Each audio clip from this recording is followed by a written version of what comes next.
So now that we know what an MVP is, how do you apply that to the real world? Today, I'm going to describe 3 techniques to use MVP principles for your product development. Number 1, and probably the most obvious one, is talking to your potential users. Talking to your users is the first thing you should be doing for any kind of company, be it a software company, a hardware company, or even a new restaurant. If you don't know who your target customers are, spend some time doing research on that. Think about what motivates them, what kind of products and services they currently use. If you're building something completely new, get some sense of what they use as substitutes for that today. And really try to get a sense of what the value propositions they want from your product or the substitutes. So after you're done talking to your users, now it's actually time to put all of that learning into practice.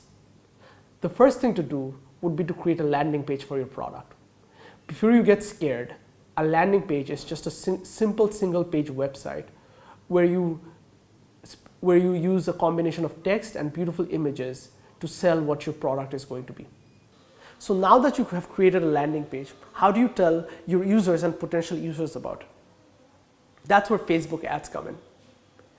If you're marketing to Bangladesh, Facebook is an immensely powerful tool for marketing your product. Facebook ads especially lets you target by age, demographic, and a bunch of other parameters down to where they live for who to market your product to.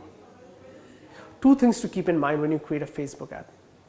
Number 1 is to create a very powerful call to action, and number 2 is to use a very striking image. Combining those 2 can be immensely powerful for grabbing the user's attention, especially when they're distracted by a bunch of other things when they're on Facebook. Using these 3 techniques, talking to your users, landing page, and Facebook ads, you have a scientific way to learn whether your product or service will actually be valuable to your users.